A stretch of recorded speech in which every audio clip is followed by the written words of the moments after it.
Hey guys, welcome back to Mountain Murders. I'm Heather. And I'm Dylan. You are. I am. You feeling like Santa Claus over there? Yeah, I hope everybody out there is wrapping up their Christmas stuff because it's almost here. It is just a couple of days away. Yeah. Are you excited? Yeah, tonight we made some candies and wrapped up some of the last presents. So I think we're ready. Oh yeah, we made homemade turtles. Yeah. With caramel and pecans and chocolate. Yeah, and some butterscotch They're haystacks. pretty delicious. It's pretty good. This is one of the best parts of Christmas is eating. Yeah. I mean, we're not super religious. I mean, we're cool with people being, Yeah. whatever. We're not Of super course. religious, but, we do celebrate Christmas for the kids. Yeah.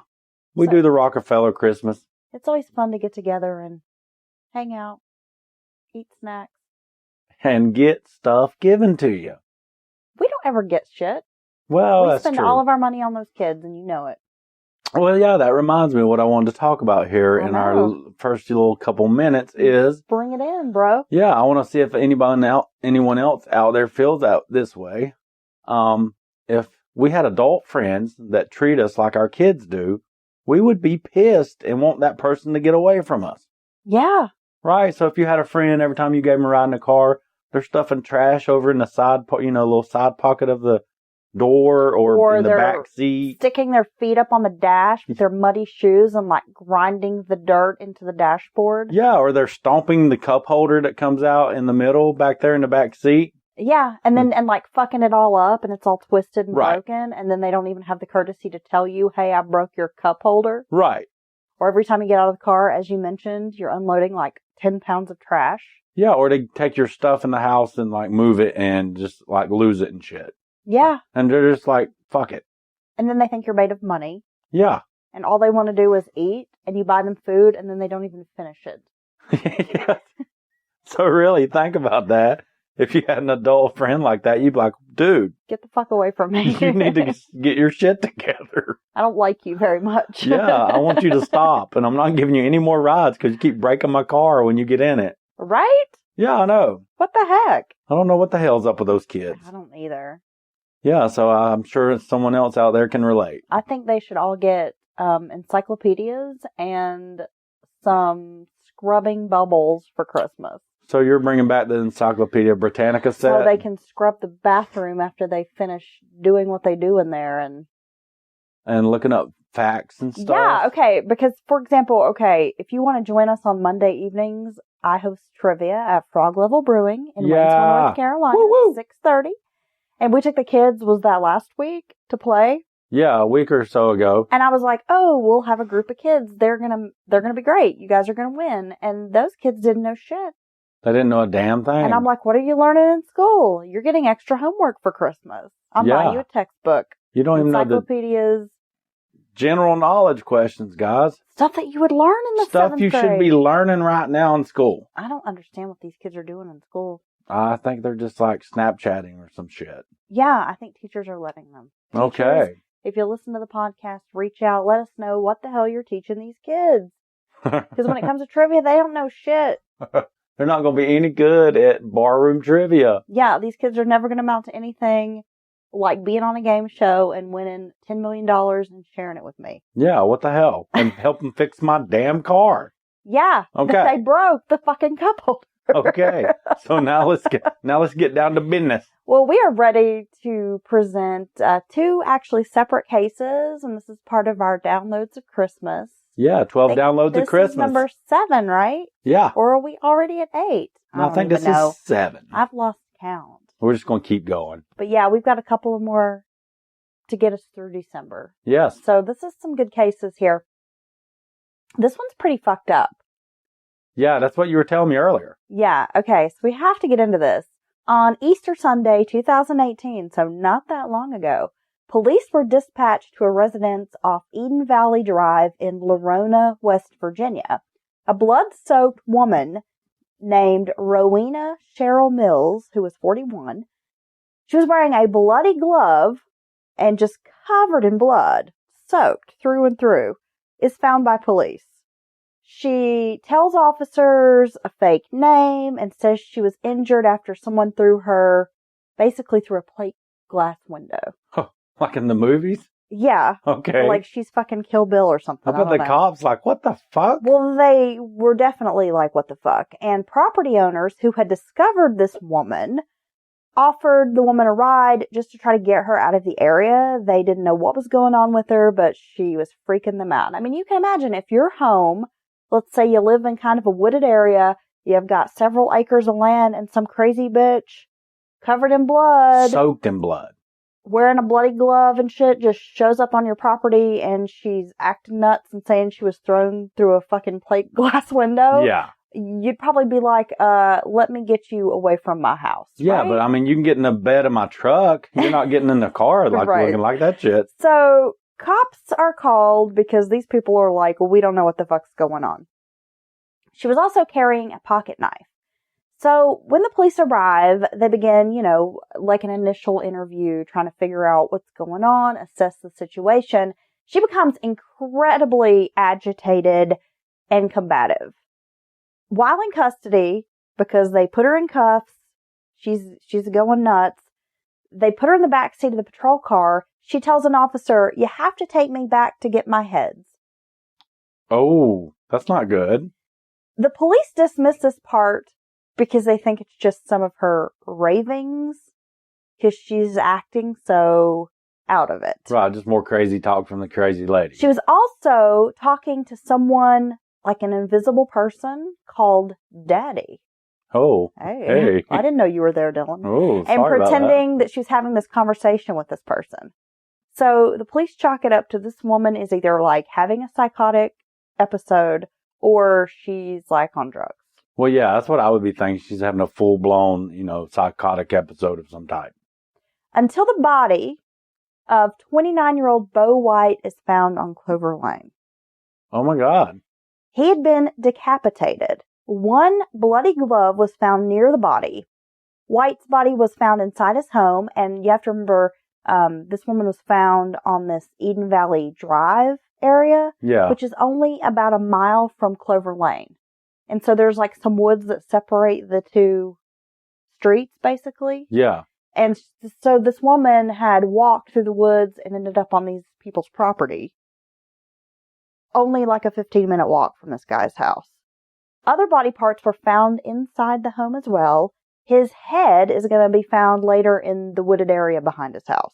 Jesus Christ. So in the meantime, they find this crazy woman. They lock her up. They then are dispatched to find the body of this dude.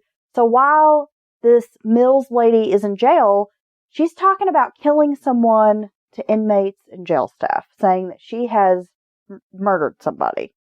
She's got this really long criminal history, including violence against her ex. She was married to this guy, Ray Hull Jr., and they have kids together. He had to get a protective order against her at some point. She had threatened him when he was picking up their kids. She had told him she would blow his fucking head off. The couple had been divorced for 10 years, yet she was still making these serious threats. Oh, God. So she just has a lot of problems. She had assault and battery charges where she had attacked a cop, indecent exposure and public intoxication. She had also at some point escaped from jail. Oh, that's a little different twist on that. A woman running around showing her pussy to people?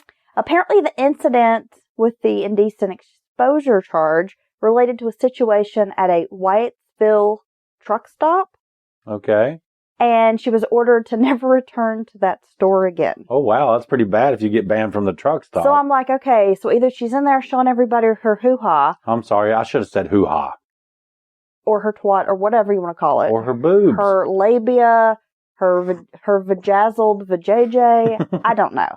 But my thought is, maybe she was a lot lizard. Okay. And was doing something nasty in a parking lot or something, and that's...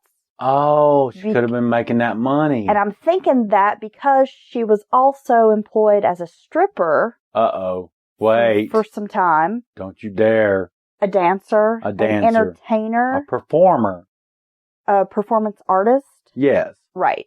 So she was employed at a spot called the Southern Exposure Club. Oh, wow. Which apparently is a bottomless strip club. Bottoms only? Bottomless only? Yeah. But shirts on? Bras on? From what I gathered, yeah. Oh, that's weird. I think that's why it's called Southern Exposure. Oh, wow. So it's like a bush club. That is weird. Who wants to just go... Well, I feel like that's a really, like a particular sort of interest. Kind of fetishy? Or something. I mean, it's one thing to go to the strip club and be like, oh, ass and titties. But I think it's a completely other ball game when you're like, I just want to go see some bush. Oh, that's just, I'm sorry. That's throwing me off a little bit. That's weird. Right. So that's why I don't want to ever go to that place. No. Quit trying to act all prim and proper. You ain't no Southern lady, Dylan. You don't have to act all shy. We're amongst Well, I'm not, friends. I declare. Oh, my, good Lord. I'm not doing that. I just want to see the titties. Y'all. You know, I want to see boobs and butts. Okay. Well, yeah, I mean, but they're covering that up. I mean, I know what your particular interests are, so I mean, I get that. But I'm just saying, here this woman was a dancer, entertainer, or whatever at the Southern Exposure Club. A dickologist. And then she gets in trouble for indecent exposure at this truck stop. Yeah. So that makes me think that either you're right, she's out flashing the bush to people, or maybe I'm thinking she could have been a lot lizard. Well, maybe she's just coming home from work in her uniform. Which included just no pants. No pants. Well, hell, maybe I need to get a job there because I really don't like wearing pants. Hello. Beau White was called a miracle child by his family. When he was 15, he had to fight for his life with a rare kidney transplant. He was described as an awkward, sickly shut-in who didn't really have much of a life outside of his home. All right. He basically just was like home, and the only sort of outside contact he had was with family or like through the internet, video games. Yeah. That kind of thing. I feel bad for Beau. His father, James, was a truck driver and had reportedly been having a sexual relationship with Mills for about a year. He introduced Mills to his son, and Beau White was apparently trading sexual favors with this Mills woman in exchange for pills. Oh, so Beau's gotten him pills. White lived off disability, but received a lot of medication for his health problems. On the evening before White's death, Mills had texted him to arrange a meetup. So police are finding out all this information, starting to piece it together. Mills had bludgeoned White until he was unconscious. Then she cut off his head with a kitchen knife. She then stabbed him repeatedly. At some point, Mills asked a man named Joe Fleming if she could borrow gasoline and a chainsaw, but he refused. Mills then had to use the kitchen knives in White's house to cut him up. That's tough. And the prosecutor would later say that she basically cut him up like he was a piece of chicken. Wow. And these are with and she even said they were like cheap kitchen knives. Yeah. This is difficult. I mean, this has to be very difficult to do. Yeah, I don't know how you would even, that would be hard to accomplish, honestly. Just even getting just the head off of someone's body. Yeah, and with a dull kitchen knife or like a cheap, shitty that's basically Walmart $4 knife. Cutting up people with the knives we got in our kitchen right now. We have cheap cutlery. Yeah, we do. We got some of them cheap Walmart knives. Yeah, but apparently it can be done. I guess so. After the murder, Mills went through Beau White's pockets, searching for pills and cash. She then sent a text message to a friend saying, "Let's party." Oh, she must have found it. I feel like this chick needs to be in like a Poison video. Yeah. She don't need nothing but a good time. Is she like cherry pie crawling all over the car or something? Dude, I don't know, but I've seen her picture, and I'm just going to say, she's fucking skanky as shit. Well, she worked at Southern Exposure Bush Only Club. Oh, yeah. Well, I don't even know what kind of patrons go into this place, because I'd seen this woman, and I'm telling you that I'm going to look her up. Somebody would have to be blind to want to go in there and look at this woman's nether regions. What's her name? Rowena Cheryl Mills. During the trial, Mills' lawyers tried to paint her as an addict who was just too weak to even deliver